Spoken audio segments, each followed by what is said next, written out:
Angélica, for being here. We're so excited for your third and final seminar.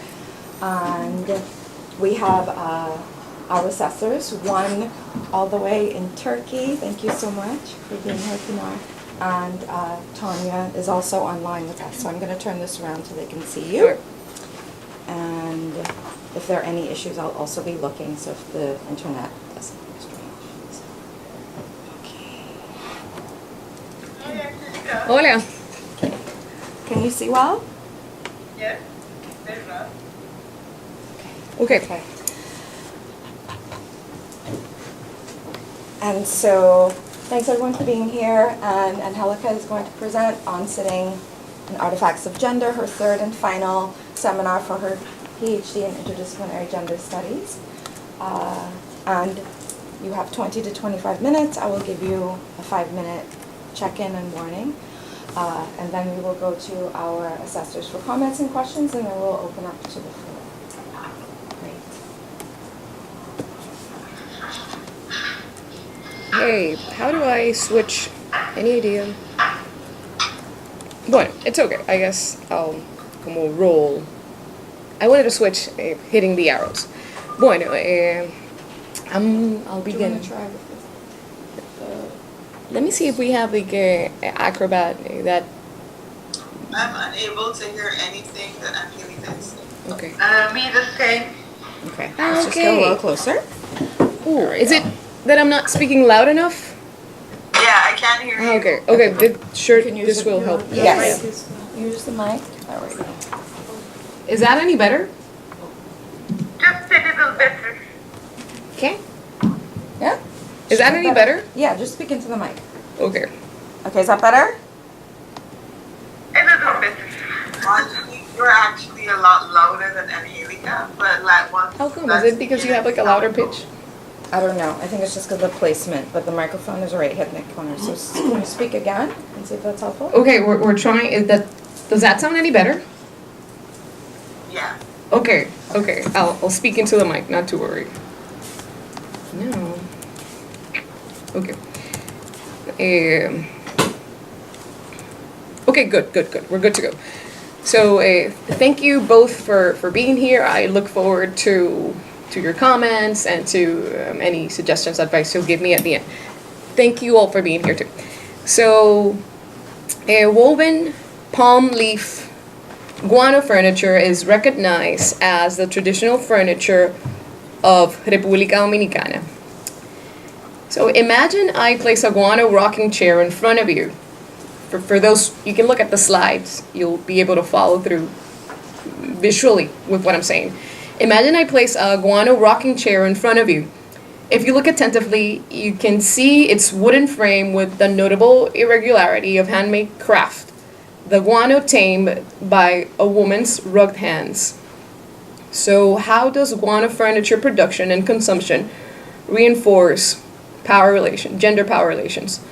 The purpose of this seminar, my last seminar, is to structure my defense. I've presented my literature review in a previous seminar, so I'm not focusing on that or on my methodology in detail. My goal is to present to you my conceptual framework, its relevance to my data, and show what conclusions I am drawing from my analysis in relation to my contribution to the field of career and feminist scholarship. My work makes sense of how furniture is gendered in República Dominicana and how women may experience empowerment or disempowerment in relation to furniture, its production and consumption. Given the questions that I am asking, I share my findings and limitations also. Finally, I discuss what key areas of the literature my work is making an intervention in. So it's 7 a.m. and I've ridden my bicycle to reach the town of Clavijo in the province of Santiago Rodriguez, República Dominicana, where women cut green leaves from thin stem palm trees, guano palm trees, that they eventually weave into making a pair of arganas for $2.55 the pair. An argana is a woven guano bag used to transport ground provisions. It is sold in pairs so that one argana falls on each side of the horse, motorcycle, donkey, or whatever mode of two-wheel transportation one can afford. This happened on January 27, 2017, but it could have been any other day for the past 100 years. Aside from these arganas, guano is also used to make furniture and crafts, whether it's called macutos, basket, flowers, hats. In Santo Domingo, la capital, we speak of muebles de guano, that is, guano furniture, when referring to the traditional Dominican furniture that is made from wood and these braided palm tree leaves, but in truth, not all of it is guano, which is a particular palm. This weaver and I are among 106 women that will share with you the story of how guano furniture reinforces gendered power relations as seen through the lives of women like ourselves who either produce or buy traditional Dominican furniture or, considering what I have exposed, what resembles it. It shows some distinctions as well as overlaps between women producers, palm leaf weavers that cannot afford what they consume, and women consumers in La Capital that do not produce what they consume. In many ways, this is furniture made by women for women, but paradoxically, it materializes and perpetuates gender inequities that I will trace from the inception of guano weaving as a feminine trade in the countryside to its venture becoming part of the domestic furniture of middle and high-class women in La Capital. To that end, I am investigating how material culture can reinforce gender power relations, a problem which is not often addressed from a gender perspective, nor, to the best of my knowledge, has it been conceptualized in Caribbean feminist scholarship. So the key questions that this study and the story it tells answer are: how does guano furniture production and consumption reinforce gender power relations? Drawing on this question, other queries give direction to my research and clarify my process for analysis. For example, how does the production and consumption of guano furniture reproduce ideological and material relations of gender? And to what extent does guano furniture production and consumption create power relations? Following with Ravitch, Regan, and Maxwell, I have relied on different sources to construct my conceptual framework, mainly experiential knowledge, experience with pilots, and exploratory research I've conducted. All these have shaped my approach, methodology, and the methods chosen to answer my research questions. Our story begins in Santiago Rodriguez, one of the 31 provinces that make up República Dominicana, where as early as 1931, local newspapers singled out the region it belongs to as one of the main guano producers. Back then, though, guano was used to supply the tobacco industry. During one of my visits, Minolma, a talented weaver, nowadays my gatekeeper, told me that what they wove for traditional furniture was not guano, but cana. And that until recently, no one had made guano furniture. This left me dumbfounded because las tejedoras are iconic country women that have preserved a tradition, that is, palm leaf weaving, traced as far back as before the discovery of America. I had been visiting and speaking to her since 2011 and had only found out casually. So that's how I learned that guano had become a generic name to refer to the raw material of any woven craft, and that las tejedoras, whom I had spoke to, had not bothered to clarify the difference between these palms and the distinct techniques to weave them. The lack of information was a limitation, but also an important finding because it showed me how an ancestral tradition had not been researched. Traditionally, female-dominated occupations have not been historicized nor acknowledged, and I was able to trace my misconception to the word of mouth because popular knowledge referred to most, if not all, woven crafts as guano. So did misinformed newspaper article. So, since Minolma had not made this distinction before, even when I had interviewed her and visited her with students and with an academic purpose, I imagine how irrelevant she understood this information could have been for me. I envisioned her in the role of a peasant tejedora de Guano, speaking to me conjured in the role of a university lecturer from La Capital. According to Accurately and True, to be authentically qualitative, a research project must be reflexive and evolve adjusting to changes. So exploring the situation enabled me to consider it past enacting a personal matter between Minolma and I to speaking of internalized oppression. Portrayed as a leisure time activity, guano weaving allows for reproductive labor, so it is an accepted source of income. But las tejedoras are not recognized as breadwinners, nor by themselves, nor socially. So with regards to my ignorance and the misguided newspaper narratives, I could only think of their invisibility. When minorities like las tejedoras are portrayed, it is usually in a stereotypical way, which speaks to their invisibility in the sense that they're not really seen, but conjured as static and oversimplified characters. In any case, neither mass media in República Dominicana nor our education system show the life experiences of minorities like las tejedoras, so it seems as if they do not exist. A suitable theory for a conceptual framework elucidates relations that otherwise one may not see, so I chose Eugene Barretow's Material and Ideological Relations of Gender and Lynn Weber's conceptual framework for understanding race, class, gender, and sexuality, which comprises of three main facets: ideology, politics, and economy. For Weber, the ideological aspect is a think tank whose production and distribution of ideas allow for oppressive social systems to take place with little resistance. The political is the state and military institutions that create and enforce laws for citizens, and therefore define non-citizens. And finally, the economy refers to profit-making institutions that ensure exploitative commercial relations.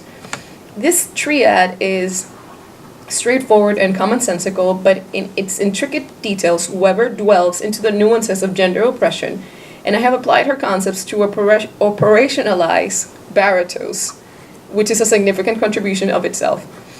Weber lists 6 qualities that contested concepts possess: pervasiveness, persistency, variability, complexity, severity, and being power-based. Pervasiveness and persistencies are among the main reasons that explain why people would accept systems of oppression, whether it be a matter of race, class, gender, or sexuality, as normal and inevitable, and relates directly to my experience with las tejedoras. Another one of the qualities is that these are power-based, which substantiates how and why these systems of oppression come to exist.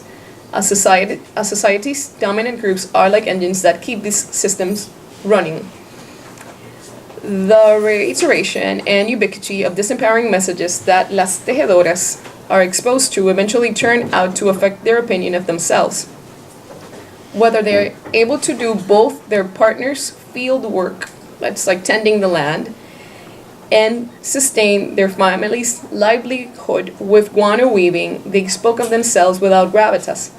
For example, Minolma constantly reminded me that she had not gone past 2nd grade, only wove since she was 6, and had brought up her 4 children with this. I interpreted she had internalized her supposed intellectual inferiority with regards to my schooling, and had no special considerations for her mothering or being the sole breadwinner. In the process of internalized oppression, a person would judge themselves with a measuring stick of a dominant group, recognize their inferiority, and accept their inferior status as righteous and deserved. On this matter, las tejedoras undermine their significance in 2 aspects: their monetary, material supplement, in many cases the sole income, and their definition of being a woman, ideological aspect, which, for example, naturalizes childbearing. These 2 aspects point at Barretow's comprehensive binary, the material and ideological relations of gender. According to Barretow, the material and ideological relations of gender encompass 2 aspects of any gender system. The material refers to how women are allotted material access to public resources, financial aid, and such, and the non-material resources refer to power status, while the ideological speak to the construction of a gender identity. The author disentangles the concepts for clarity, but recognizes a constant interaction between gender relations and other intersecting categories as inevitable. Barreto does not diminish the importance of the personal, cultural, and political dimension to gender subjectivities, but targets these as they relate to the public domain because she asserts that how the ideological relations affect the material relations of gender has not been theorized sufficiently. Moreover, Barreto calls attention to how often it is overlooked that affairs between women and the state are gendered relations. She blames the submission on the state's unrelenting pretension that its relationships with citizens are gender neutral.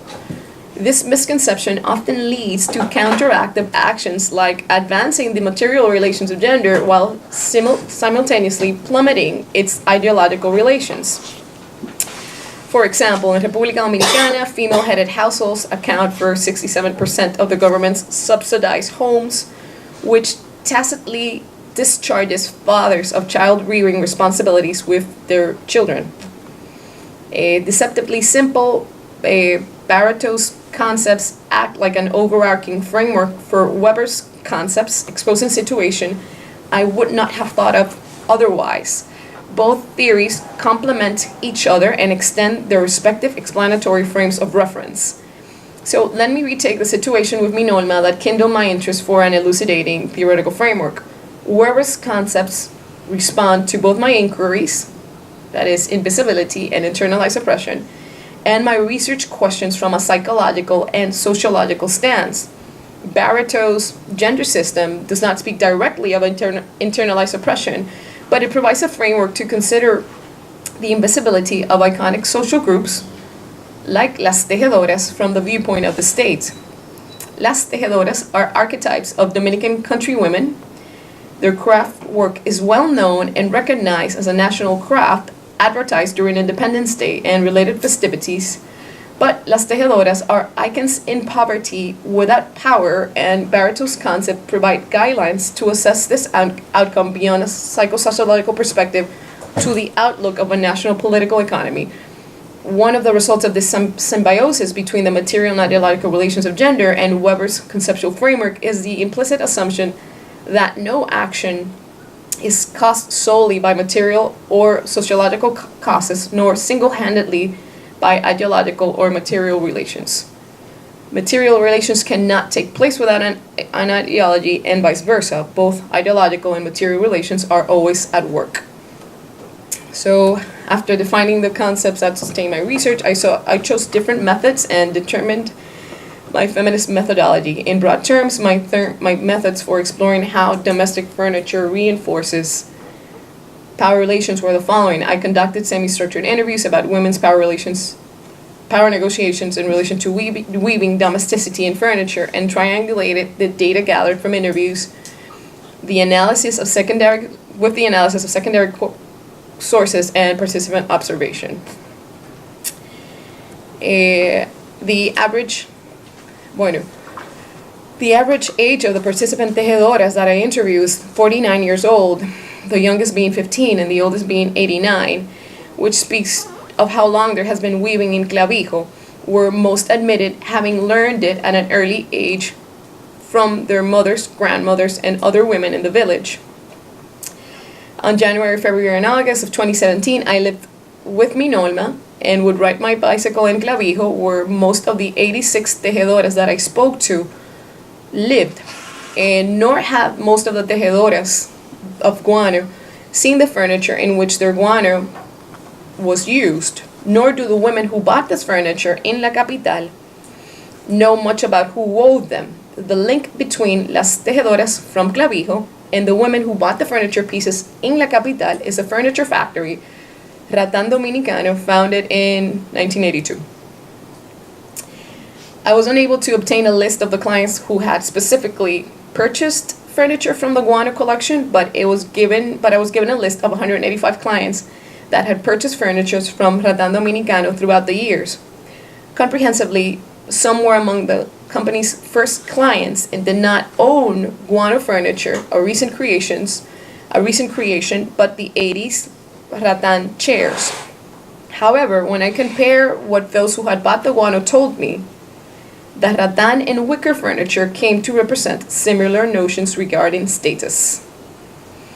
For example, the first woman I interviewed face to face, as opposed to over the phone or via WhatsApp chat, was Bielka, who had purchased a living room set of rattan and wicker furniture in the 80s. She bought the 3-piece set after an unexpected divorce, saying, "Esta es otra nueva etapa y ya no quiero cosas pesadas, solo hasta donde yo pueda cargar," which I would translate as, "This is another new stage, and I do not want heavy things anymore, only up to what I can carry." Her description of furniture as easy to move seems to complement most interviewees' perception of guano.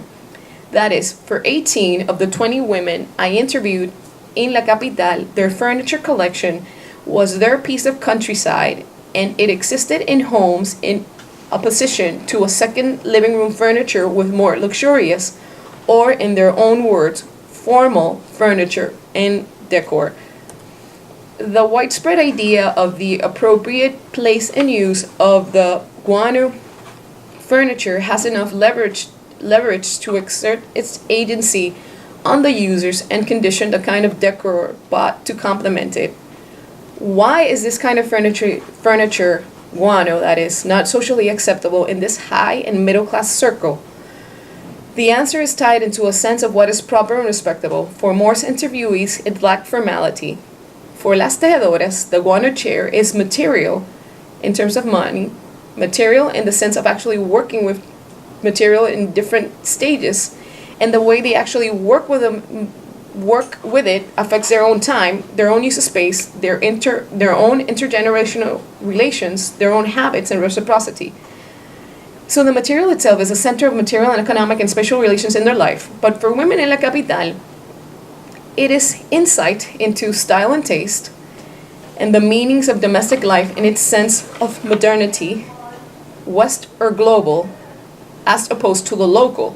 So when asked to describe their guano furniture, many of the women from La Capital did so, contraposing it to their more formal furniture. However, comfort too is a social construction, like the valued formality given to industrial materials as opposed to natural ones like guano. Since colonial times, the patriarchal constructions of women as housewife and mothers, home as a workless ground, and work as wageless unless public, have been reinforced synchronically in República Dominicana by the state, printed media, television programs, local pop music, and influential social institutions. So these women live their lives apparently worlds apart, but both are deeply engrossed in what is expected from women in República Dominicana regardless of class and location. Simply said, ser mujer y el hogar es lo mismo porque el hogar lo hace la mujer. Being a woman in the home is the same because the woman makes the home, according to Ana, a 40-something accountant who spoke to me over the phone distractedly watching a telenovela. So for all their different worlds as tejedoras de guano or women from the capital, the salience and commonality of gender oppression is similar.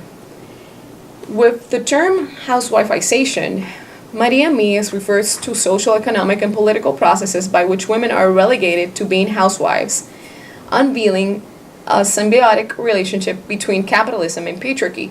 Capitalism depends on the exploitations of worker for profit in the same measure as it needs someone to consume the goods produced. So there are two main aspects of housewifeization: women as producers and women as consumers. While Las Tejedoras' struggles epitomize its facet as producers, women induce into converging their female identities with the home and the consumption of goods for their homes. They do so as consumers. So in most interviews, statements would reiterate domestic space as women's domain and confirm dominant notions of feminine domesticity through furniture consumption. And with these, it concealed unequal societal expectations held for men and women and how widespread they were. When I asked one of the women from La Capital if her home chores interfered with her professional work, Miurka, a civil engineer, said no. Yo diría que las mujeres somos multitareas, ellos cumplen con ser proveedor. She said, no, I would say that women are multitasking. They comply with being providers. Another example would be Giselle. She said, siempre la mujer la que está en la casa, aunque yo trabajo, hay una muchacha. It is always the woman who is at work. I work, but there is another woman, referring to her maid. If you are not home, you have another woman, referring to her housemaid, as if this, always having a woman in the house, were a casual factor and not an indication of a long-standing correlation between capitalism, patriarchy, and gender roles. So in following this Guano chair, I was able to come into spaces to see different representations of status in a space. This material reality, the chair, tells about relations, hierarchies, and enables me to learn about the symbolic value of social and economic relations, like a particular kind of style, what a home from La República Dominicana is supposed to represent about their owners. And unequivocally, it is also a gender matter. This Guano chair does not mean the same for women who weave it or bought it than for the men who sit on it. In tying in the material and ideological relations of gender, I am showing how the binary material and ideological relations must look into resources, labor, and objects. Gracias. Yeah, that was a bit sudden, but that's it. Thank you. Great. Thank you so much. Okay. Hello. Are we hearing well? Yes? Yeah. Okay. Okay, great. So can I use this for a second? Please. Just so that in case we can't hear very well. All right. So we will have our assessors open up with questions and comments. Can I have a question? Can I make a question? Sorry. Briefly, how long do we have for this discussion with the assessors? We have 30 minutes. Okay, got it. Yeah. Thank you, doctor. Okay, great. Okay, do you want for me to begin, Angélique? Oh, yes, please. We have Tanya Haynes, and you can see. Hi, Angélica. Thank you so much for your presentation and also for the text of the presentation that you shared over time. I read it. I was very excited about the research. I think you have a very valuable and fascinating project. And that really for the work on either gender studies or looking at materiality in the Caribbean has not touched on this area. So you do have a very critical intervention to make. And I also thought that the writing of the text of the presentation was particularly strong. My suggestions for you and sort of my feedback, given the strengths of the work, the value of the work, and the promise of the work. So it is within that spirit that I offer my questions and also my comments. So my first sort of clarification question that would be why you refer to las tejedoras as minorities. So if you could clarify and explain what you mean by that and how are they minorities in the context of the Dominican Republic. My sort of main concern is about the text that you use as your sort of conceptual grounding. So Barito's ideological and material relations of gender. And my concern is because Barito's work is very much feminist political economy work, and her understanding of material in that material and ideological relations is very much economic, right? And there's a whole other aspects to materiality that you bring out in your work. And when you are doing the analysis, your work appears to me at least to extend far beyond the conceptual resources that you claim you are using to as sort of interpretive and conceptual grounding and tools, if you understand what I'm saying. So to me, I think what you're presenting is very sophisticated, it's rich, it's multi-layered, and it's beyond whether or not the furniture reproduces unequal relations of gender. I think that's part of it, but I also think that you are doing work that is beyond, that in some ways framing your work like that reduces actually what the work itself contributes. So I'm going to come back to this, but I'm going to pause so that you can either respond or you can take the first round of comments from the other assessor. But I do want you to think a bit more about the ways in which Barito's understanding of the material, which is in very, very economic terms and resource terms, may not quite allow you to theorize the materiality of something like furniture. So I'll stop there. Okay. Should we take note of Dr. Pinat? Dr. Pinat, would you want me to take note of your comments? I think it's better if you answer the questions first. Then I can go on. Otherwise, you will have those questions in your mind when I'm asking mine. Okay. Well, but I can't hear you well, by the way. Okay, can you hear me now? Just use that. Yeah. If I do the shouting, does it work? I think it will be better. The microphone, yes? Yes. Okay, good. Bueno, thank you for your questions and for kind words, Dr. Haynes. Okay. So, why minorities? That was the first como issue you addressed. I guess perhaps I should look, if this is a contested concept, the word minority, it's something I should look at closely. But I use the word minority because it's a dwindling tradition. Like, fewer people do this. And even in their own towns, less women do this too. So it was actually a number-based, as in before it was a more common craft. Now, less craft. Less women do this craft. Aside from that, other matters feed into this idea of them being less, like migration, rural, urban migration. So even in their relevance, demographically, economically, less, a minority in that sense. I could look into because sometimes one says a word and it triggers bodies of literature that perhaps are not of my interest. So with regards to Barito and choosing that concept, again, thank you for your kind words. I will look into I would look into closely what you're telling me. But I actually thought that Barito's concept, being as broad as it is, would allow me to have like an overarching general look of this. I do see the state having strong incidents in these women's lives because of their historical and iconic.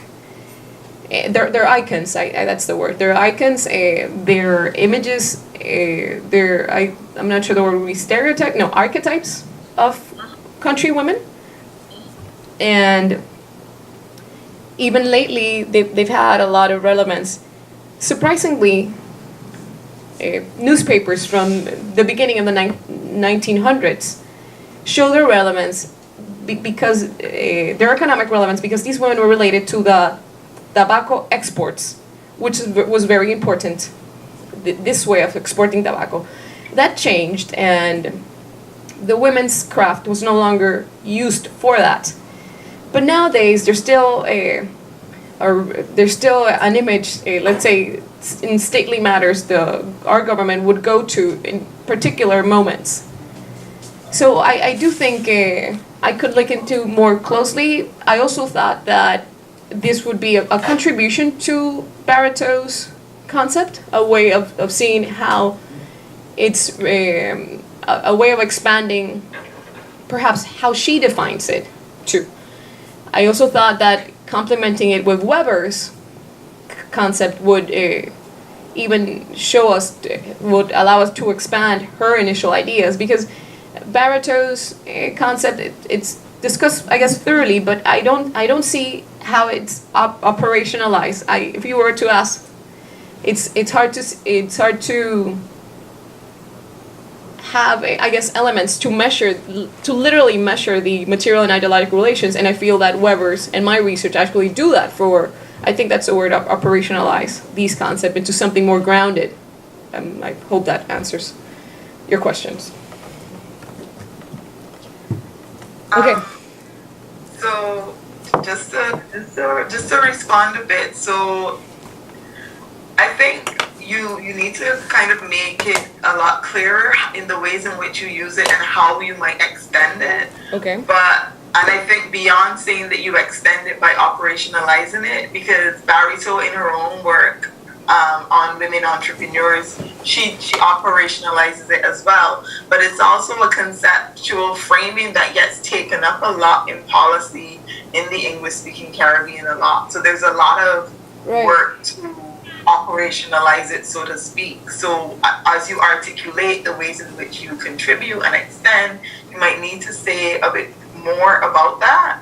But for me, I think just a suggestion, and this is something that you could, you know, consider whether or not it's something that you wanted to take on board, but looking at some of the scholarship that is on materiality and the material.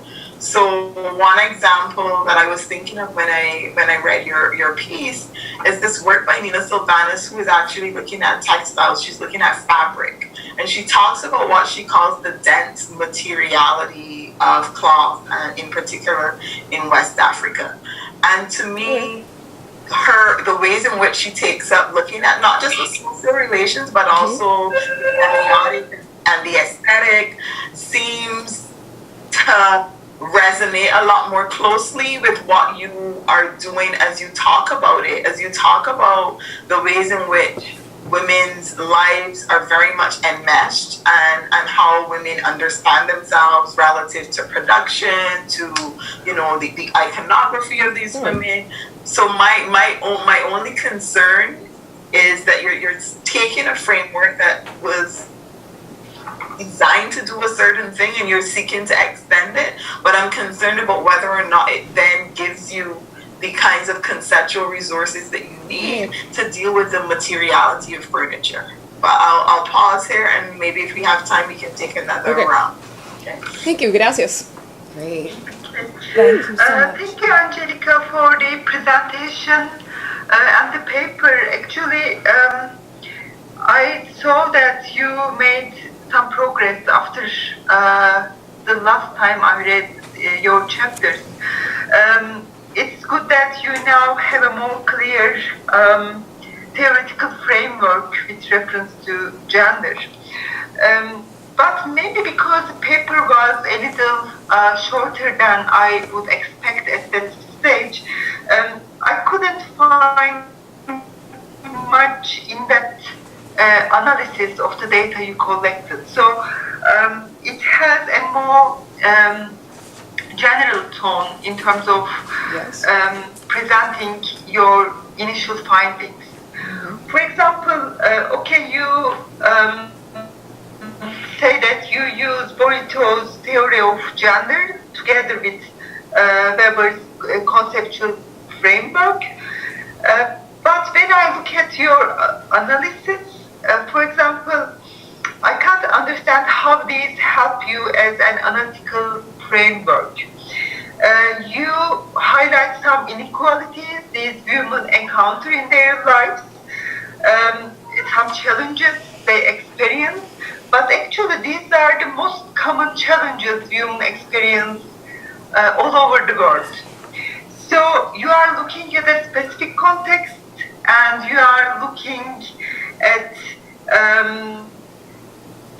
a context organized around a material, a production technique, and a specific type of furniture. But for me, it's not clear what you can tell us regarding this context specifically. What's happening around these materials, these production techniques, these, the economic conditions related to this material and this production? What does it give you specific to that context? Can you a little elaborate on this? Vamos a ver.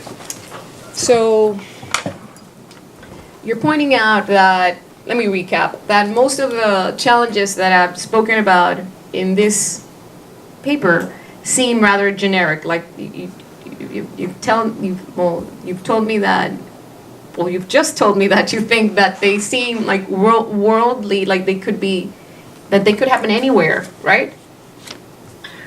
These are the most common problems. I mean, women encounter the economic problems, how they are conceptualized as housewives, as mothers, by the state, by the patriarchal structures, and how their work is less valuable compared to men's work or the work that is associated with men all over the world. I mean, the emphasis is on these issues in your analysis. But we don't see much relations to the context and how this specific furniture and its material, its production, its consumption practices, how they are providing us with new types of relations or new forms of challenges or inequalities. Truthfully, this, my findings are, well, when I collected the data, I lived in this town for a while, and sort of as I said, I spoke to more than 80 women. I had doubts of when actually perhaps to stop, but I remember in particular I spoke to you just mentioning this, and you told me that perhaps once I got the impression that the data collected seemed the same, it seemed like to repeat that my gathering seemed to repeat itself. Perhaps it was time to stop. So to be honest, going over this, it just seems to me that the relevance with regards to what you're saying, despite perhaps sounding as familiar to what happens to women in other situations, is who are these women for us in my country? The palm weaving tradition is traced back to Columbus himself in his diary. He said that when he reached the island, he found men and women who wove palm trees. So this has been like a very far-off tradition, and even despite of that, it has not been nuanced. The fact that we call it the same, being disregarding that it's different techniques, and that not all the palm leaves, you can't do the same with all the kinds of palms that are woven, speaks to us perhaps oversimplifying who these women are and what they do. I was very conscious of not wanting to do this or to go down that road, but going over with Las Tejedoras, perhaps in my written chapters, I do give more details that perhaps are more particular to this community in itself, like how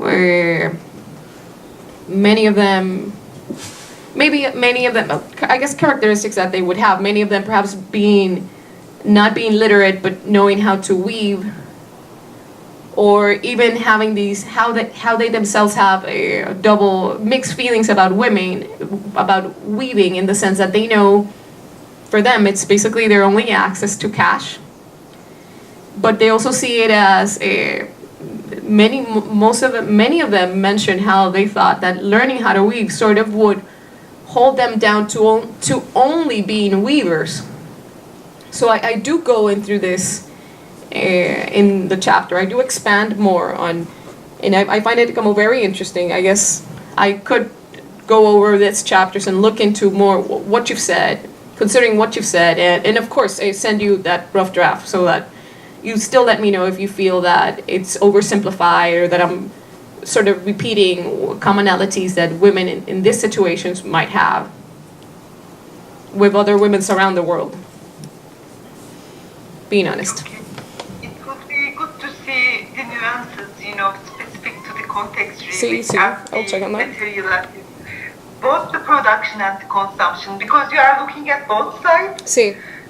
To different groups of women from different economic backgrounds, different classes. So See, I it understand. would be good how it intersects their lives. This material, this furniture, how it touches their lives really in that sense. Okay, yeah, I'll look into it.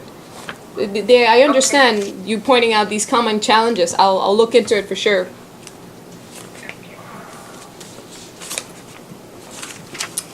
Okay, hi, thank you so much to both assessors. Can we open up now to the floor? Yes? Done with that, Angélica? Okay? Do another round. Let's, please, go ahead. Tanya wants to run Tanya? away. Yes, go ahead. No, I also wanted to echo some of the things that were said previously, and to suggest, to me at least, I think that what you have clearly, like you've interviewed 100+ women, so clearly you have an extremely rich source of data that you can mine. But I agree that when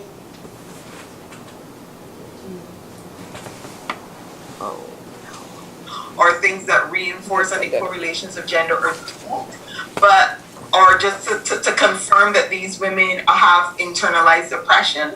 I feel like the analytical tools that you bring to the work need to also be able to see moments of subversive speak when the women, moments of resistance, things that are a lot more complex than just saying that las tejadoras have internalized a certain gendered oppression. And I think that the example that you gave here in responding to your supervisor to say, women talk about how, they need to learn to weave because they want to earn money, but they also talk about how learning this trade in a sense locks them out of other economic opportunities and other identities. So for me, at least, it is doing justice to the complexity of the material that you have and not sort of working it through a framework that I feel like in some ways you've oversimplified, and in other ways the sort of materiality of what you are discussing and how that furniture itself, as well as the history of it, the social relations in the present, the aesthetics, all, the dense materiality of it can in itself be a way that allows you to look at relations of gender, as well as the other kinds of relations that are going to be significant to the context of the Dominican Republic. So you mentioned, questions of rurality, ethnicity, all, social class, and how this furniture gets consumed, and the sort of distance between these two groups of women that you're looking at. So, like my final sort of intervention would be that given the richness of the project that you have on your hands, that you are going to also need to do some of that conceptual work and speak back to whatever text you use as a point of departure. You need to ask yourself, have you developed these concepts, or are you just sort of filling them with empirical content? How does your data itself transform the concepts, and how might your data suggest to you that you need a sort of new set of conceptual resources?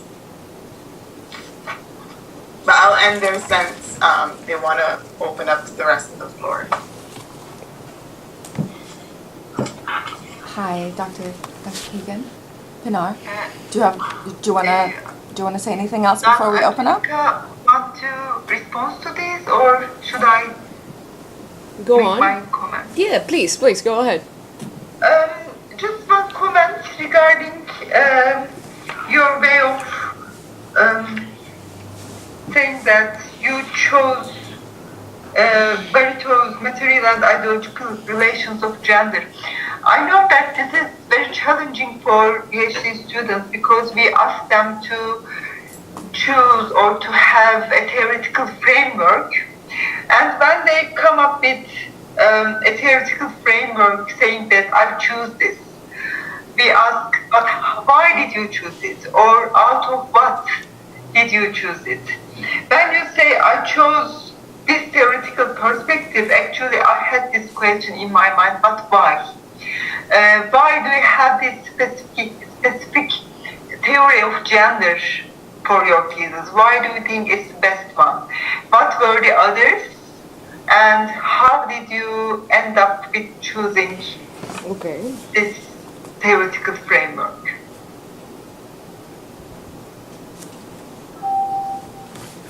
Okay, mira.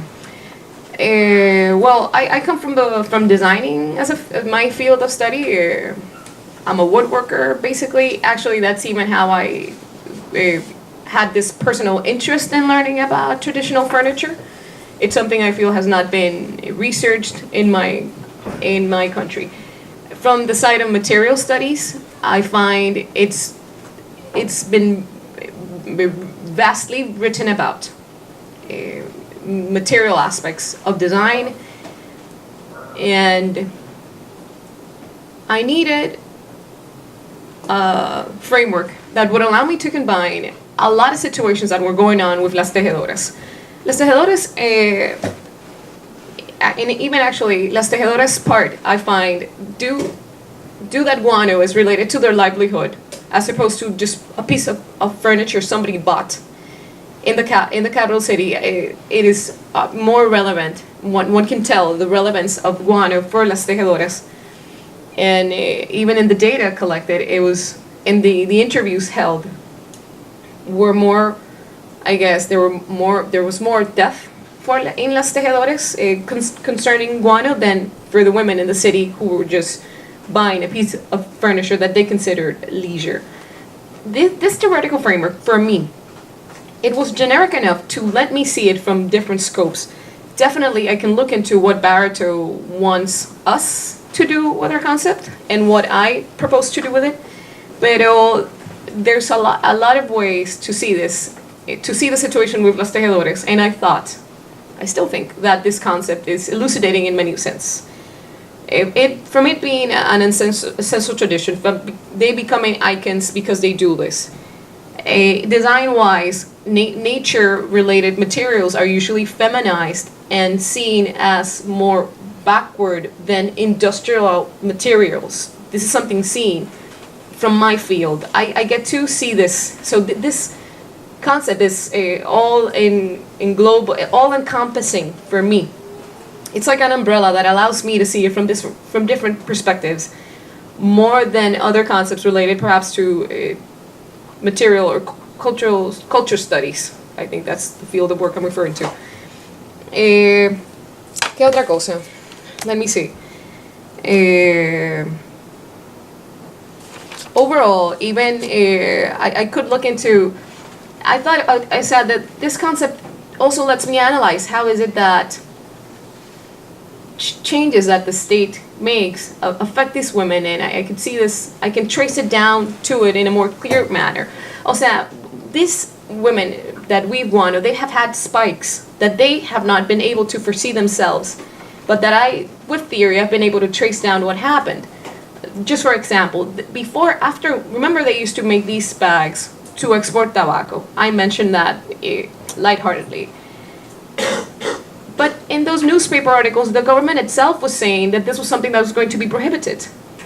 It was something that was not addressed properly, and now we have these women who can no longer do this. But the women, of course, had no way of knowing this. Sort of we did, but it just trickles down to them. They're affected by these decisions. And this concept allows me to see all this from afar and sort of even predict what is going to happen. In the chart that I was unable to see more thoroughly with you, I go down to, I guess, the nitty-gritty of it and see how this actually happens in different situations. Another example that I could just mention, and I find it relevant because it's usually not seen in this sense. I mean, design objects. These women used to do brooms with these palm leaf brooms, just plain brooms. And the brooms themselves were it was a craft. It was something that they could make some extra money with. And again, this time, when we had the plastic brooms come in, they were swept off. the economy. So the third, let's say, spike in their economy, in these women being able to make more money, was the furniture. What just happened it just sort of happened, and it was something that they were able to rely on for 5 years. And then suddenly that too was sort of taken away. This time, just because the furniture for other people it was, let's say, a fad. So, you buy black furniture and it's popular, and then you don't. Basically, it narrows down to that with regards to the women of La Capital. So I see your suggestions. I'm happy that you've told me this. I will look into it. But I really thought that this generic, even something that's taken, because it's a lot of fields that I'm looking into. So I thought this concept was generic enough for me to have it from one point of view, without limiting my analysis to going up in a particular field. I hope this sort of explained why I chose this framework, and I will look into to see if it actually limits my interpretation. I actually thought it helped me integrate all these different areas I'm looking at. Maybe in your thesis, you would like to explain this further. Okay. So why you served as a good conceptual framework, theoretical framework for your thesis. Because when you say I choose this, I had the same experience in my PhD, so okay. I know the feeling. You have to choose something, and you choose something that is most suitable for your thesis, but you need to account for it. You need to be able to explain it well in detail. Because there are many ways of looking at gendering of objects, materials, practices, but you choose this one. And why it is the best one with which you can do your analysis. I think you need to explain it a little better in your literature review chapter, maybe. Okay, I'll look into it. Okay, can you hear me? Great. Thank you so much to both of our assessors. Now we're going to turn over, we're running out of time, and I know that Dr. Haynes has to leave us for another meeting. So we'll go to the supervisor, Dr. Gabriel Hossain. If you can please offer us some comments as we wrap up. Angélica, thank you. As your assessors are leaving, do you want to take a minute to talk through this table a little bit with them and what questions you may have? I'm not able to hear Dr. Hossain very well at all. Sorry. Dr. Hassan just asked Angélica to perhaps review the table with the assessors that she was not able to review in the presentation. Okay, I'll plug it in. Do you have a USB drive here? Okay, and that way we can share from your desktop. Okay. There's only one file here. Okay. Oye, I'll show you this, but truthfully, I think you two are gonna nail it. So you're gonna nail me anyways, but I'll show you this.